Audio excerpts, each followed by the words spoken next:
Oi, gente! Alguns homens trans optam por continuar com o útero, enquanto outros optam por retirá-lo.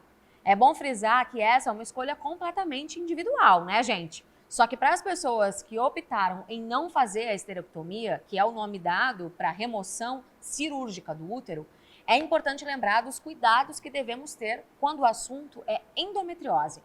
O vídeo de hoje traz muita informação sobre esse distúrbio que afeta a qualidade de vida de muita gente.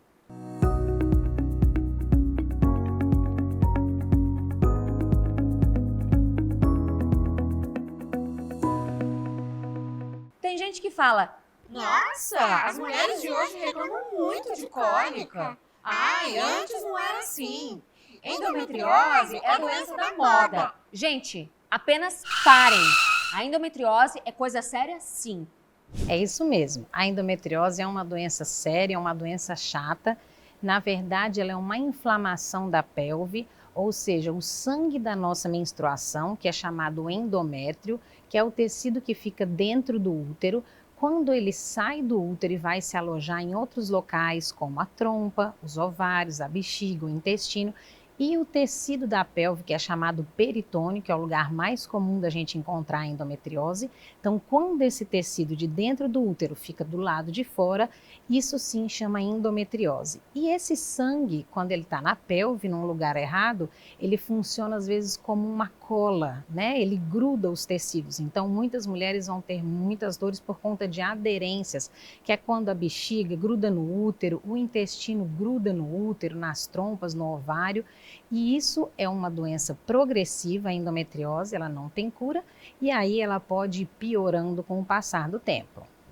A OMS estima que 180 milhões de mulheres enfrentam esse problema no mundo. 7 milhões são brasileiras. Uma em cada 10 mulheres no Brasil tem endometriose.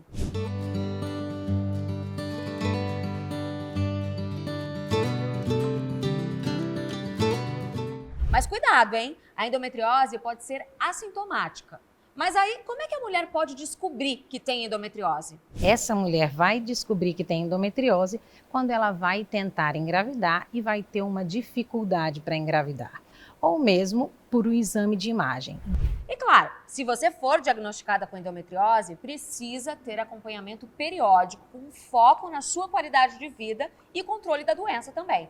Porque sim, a endometriose pode trazer consequências para a sua vida se não receber o devido cuidado. Então, as principais consequências da endometriose, sem sombra de dúvida, são relacionadas às dores e ao fluxo menstrual. Então, as dores podem ser cada vez mais incapacitantes, o fluxo menstrual ficar muito intenso.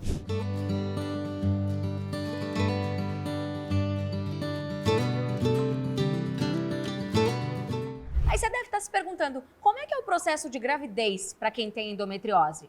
Essa é uma questão para a nossa especialista. Se a mulher está com dificuldade de engravidar por conta da endometriose, mas ela tem as suas trompas pérvias, ela pode sim engravidar espontaneamente. Então, dependendo do grau dessa endometriose, essa mulher se beneficia se ela fizer uma cirurgia para limpar toda a cavidade pélvica dessa endometriose, e isso vai facilitar com que ela engravide espontaneamente.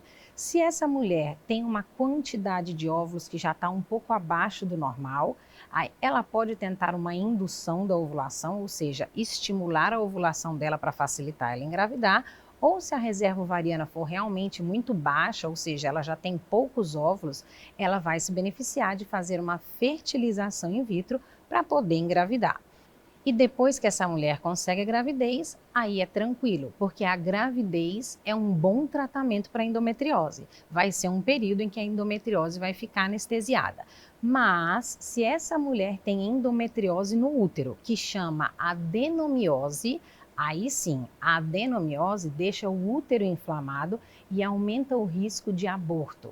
Então, essa mulher com essa endometriose específica, adenomiose, precisa, antes de engravidar, fazer um tratamento específico para adenomiose. Existe uma população de transexuais que também tem suas vidas afetadas pela endometriose. Quais são os cuidados que homens trans com útero precisam ter em relação a esse tema? Os homens trans, na maioria das vezes que tenham endometriose, eles não vão sofrer, Porque as altas doses de hormônios masculinos que eles estão usando, esse hormônio masculino aumentado vai inibir a ovulação dessa mulher, vai inibir a menstruação dela e, na verdade, não vai sentir dor. Ou seja, esse homem trans vai se beneficiar aí de não ter esse problema de endometriose. Como homens trans com útero podem ter acesso ao tratamento médico adequado? Os homens trans que não estejam usando o hormônio, então ele vai se beneficiar, obviamente, de não menstruar. Então ele tem a opção de tomar uma medicação específica para endometriose para não menstruar, ou até mesmo a utilização de um DIU hormonal que faça ele ficar sem a menstruação e sem os sintomas da endometriose, tratando como se fosse na mulher. Oi, Ohane, tudo bem?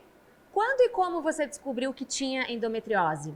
O meu diagnóstico veio em 2019, mas todos os sintomas já vinham desde a primeira menstruação. Então, não era normal para mim sentir tantas dores a ponto de ficar sem poder fazer as minhas atividades do dia a dia.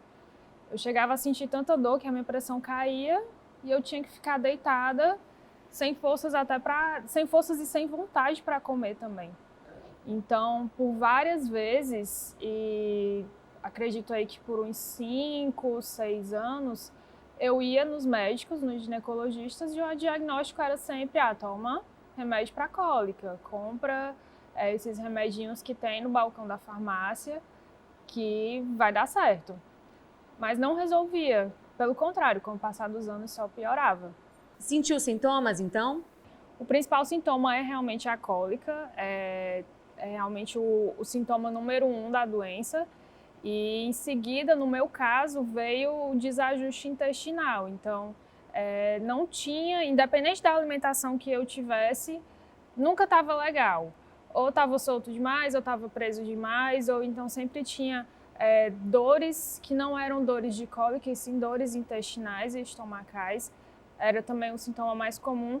E quando iniciei a vida sexual, também sentia muitas dores durante a relação. E o que você fez para tratar? O meu tratamento inicial, ele foi o padrão e que hoje é até um tabu, que é a questão de usar anticoncepcionais. É o primeiro tratamento indicado pela maioria dos médicos porque é uma forma de você barrar o avanço do problema, o avanço da endometriose.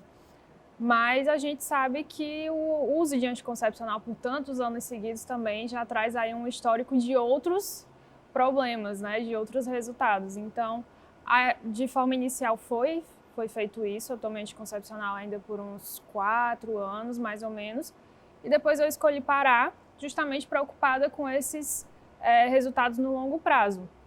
E aí a gente vai para o plano B, que é a medicina alternativa, digamos assim.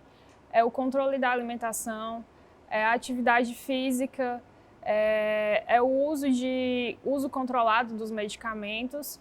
Então, hoje eu sigo com o tratamento dessa forma. As dores já estão bem mais controladas, não vou dizer que não tem. Existe, mas hoje eu consigo conviver tranquilamente. Talvez hoje eu possa até dizer que eu sinto aquela cólicazinha normal da menstruação que os médicos tanto insistiram comigo no início das minhas queixas.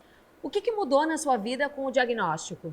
Entender quais são os meus limites, entender quais são os sinais do meu corpo, tem me ajudado bastante. E hoje eu convivo, já vai fazer 4 anos que eu recebi o diagnóstico definitivo mesmo. O médico olhou e falou, você tem endometriose. Então, hoje é muito tranquilo conviver com isso. Sabemos ainda que não tem cura. E eu posso falar que eu sou muito privilegiada em ser um dos casos que não chegou na fase cirúrgica, que precisa realmente de uma intervenção médica. Espero não chegar a esse momento, mas caso chegue, eu estou muito ciente de como o corpo funciona e do que o meu corpo precisa nesse momento.